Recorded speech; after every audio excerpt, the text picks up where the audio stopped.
చిన్న తిరుపతిలోని ఏ గుడిలోని లేని విధంగా విమాన గోపురం కింద రెండు వెంకటేశ్వర స్వామి విగ్రహాలు కనిపిస్తాయి. ఒకటి అర్ధ విగ్రహం, ఇంకొకటి సంపూర్ణ విగ్రహం.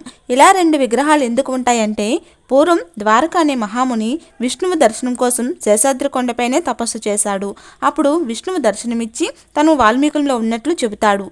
ద్వారకామునికి వాల్మీకంలో స్వయంభూగా వెంకటేశ్వర స్వామి కనిపిస్తాడు. కానీ అర్ధ విగ్రహం మాత్రమే కనిపిస్తుంది. మిగిలిన అర్ధభాగం పాతాళ లోకంలో ఉన్న బలి చక్రవర్తి పూజిస్తూ ఉన్నాడని పురాణాలు చెబుతున్నాయి.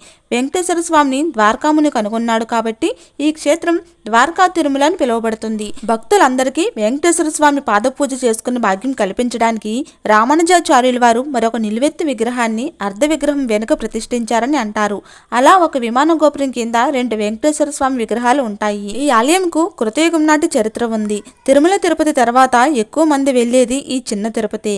ఇది ఆంధ్రప్రదేశ్లోని ఏలూరు జిల్లాలో ఉంది.